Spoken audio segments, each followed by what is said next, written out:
This is BBC World News, and this is our top story. President Obama has arrived in Ghana for a much-anticipated visit, his first to sub-Saharan Africa since he took office. Now we're going to go to live pictures of Barack Obama in the Ghanaian capital, Accra, and the BBC's Will Ross, who is currently in Ghana, explained to us a little earlier why President Obama considered Ghana to be the best place for him to visit. Now, indeed, Ghana's had a series of elections which have passed off pretty smoothly. Some of them have been extremely tense. I was here for the last one, which was an absolute nail-biter, and it did get very, very tense. But Ghanaians managed to get through the election peacefully, and that they're very proud of that achievement. Now, of course, other people will say that America is keen to have a key ally in this region, this oil-rich region, and that may be one of the reasons why Barack Obama has come here as well. But certainly the message from the White House is that Ghana is this example of democracy, and the rest of the continent has a lot to learn from here.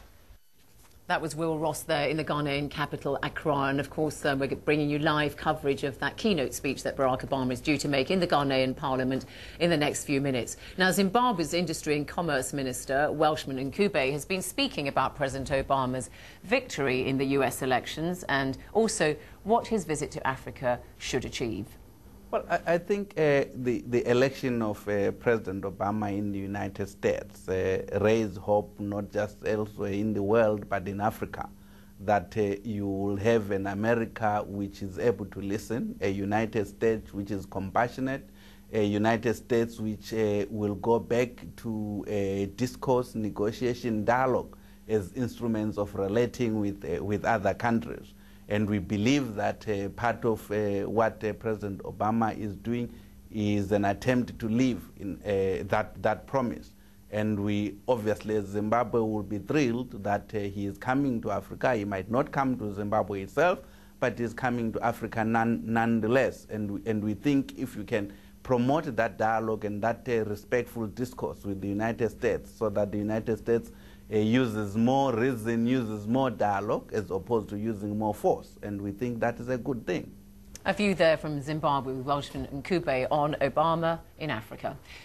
OK, well, we're going to take you back now live to the Ghanaian capital, Accra, and there you can see a lot of people assembled at the International Conference Centre, where Barack Obama is due to make his keynote speech to those, I think they're mostly parliamentarians and other dignitaries there in that audience. So he's actually at the International Conference Centre there, and he's just been singing, of course, traditionally with his left hand on his heart, the American national anthem.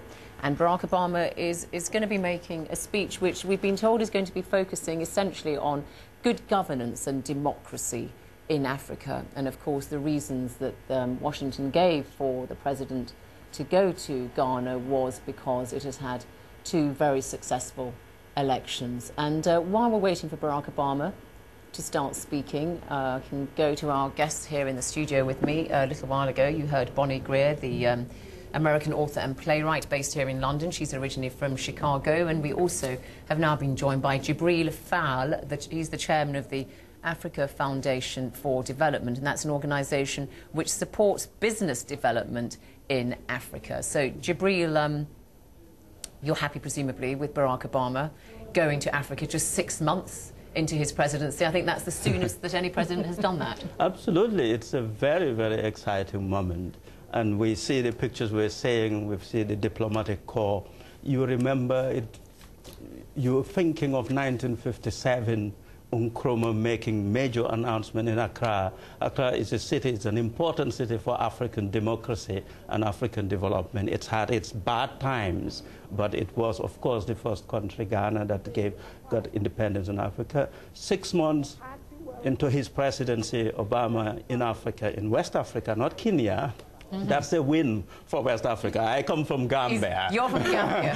So you're not upset that he didn't go to Gambia then? You weren't expecting my that? My favorite country is Ghana, although I come from Gambia. Oh, really? So we won. Okay, I have to take issue with you very quickly while we're looking at these pictures. And actually, incidentally, I should say, I'm going to guess that the woman we can see there in those pictures is the Speaker of the Ghanaian Parliament, Justice Mrs. Joyce Adeline Bamford Addo, a woman with 4 names. Pretty long name there, isn't it? And I think next there is also the first Deputy Speaker, the Honourable Joe Ajayo. So that's the Speaker of the Ghanaian Parliament speaking there.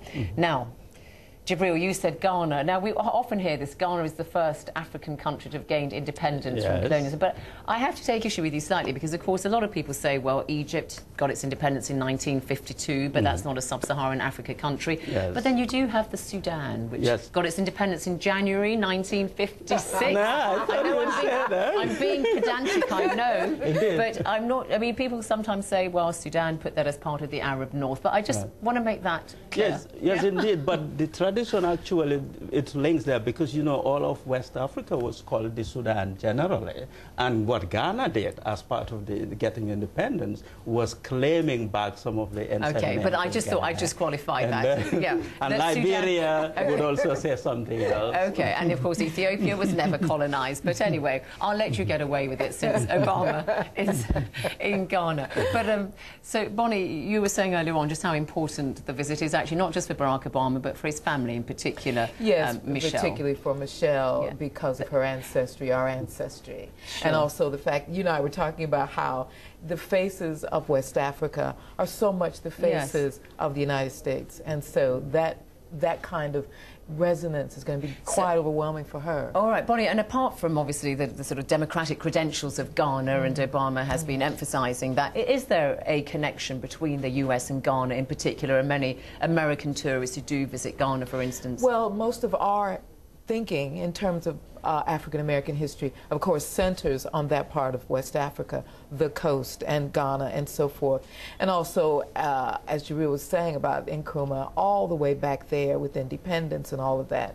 So it's terribly important for us in many, many ways that he's in Ghana. If we know anything about African-American history, when I was growing up, a lot of us took Ghanaian names for our middle names. So I was born on Tuesday, so I'm Abena.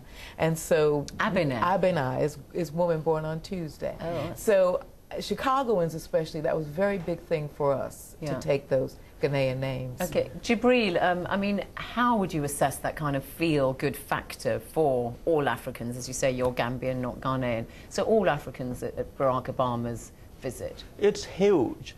When American presidents visit Africa, often it's a big thing. We remember Clinton going to West Africa and all that. With Obama going, it's huge. And Obama represents, if nothing else, the hope, the optimism, which Africa so desperately needs. And do you think that there's also this element that people feel, well, look, somebody who's got this African heritage, half African, has reached the most powerful position in the world, and therefore anything goes. I, too, as an African, feel I can achieve. That, I think, is important. And for the youngest people, perhaps at a time when that is not seen as remarkable, President Obama has settled into the position of being President of America, of the United States. You don't feel anything else. He is the President of the United States. It's almost feeling ordinary soon. And that is when we realize that we've won. He's won in translating hope, optimism, and great achievement as something that's available to everyone. And Bonnie, looking at it from the other side then, I mean, obviously you're not in America now, but how do you suppose African Americans will be viewing Barack Obama and Michelle and Malia and Sasha, the daughters, visiting Ghana and being received in such a rapturous manner? Well, you know, in a way, we're very romantic about West Africa. There are a lot of romantic ideas about it. Most African Americans, most Americans have never been out of America. So to see these pictures and to see them in those pictures is going to be enormous. And also to see the other stories about West Africa, and not just the stories that we generally get in the media, we're going to see functioning democracy, we're going to see cities, roads. I mean, this may seem very pedantic, but for Americans it's very important to see, very important to see. Okay, well, let's just go over and get a bit of a view from America, not from an American, but from a Ugandan, former Ugandan foreign minister, also a former Assistant Secretary General under Kofi Annan, Olara Otunu, who is in New York and joins us now live. So, Olara, we've been talking about the feel-good factor for Africans with Barack Obama's visit there, but he's got to deliver also, hasn't he? I mean, not maybe immediately, but in due course, they're going to want to see some kind of policy, some kind of result from him. Yes, he's got to deliver, but I think African expectations are focused less on material support from the United States. Rather, it is focused on the hope, the political leadership, the moral authority of President Obama, and him coming firmly on the side of African people in their demand for free elections, for non-corruption, for accountability, and for good government. That is what they expect from President Obama, and that is what will give the African people hope. And Olara Otunu, as somebody who worked at the United Nations representing the Secretary General on trying to keep an eye on women and children in particular in armed conflict, you've travelled to an awful lot of the trouble spots in Africa.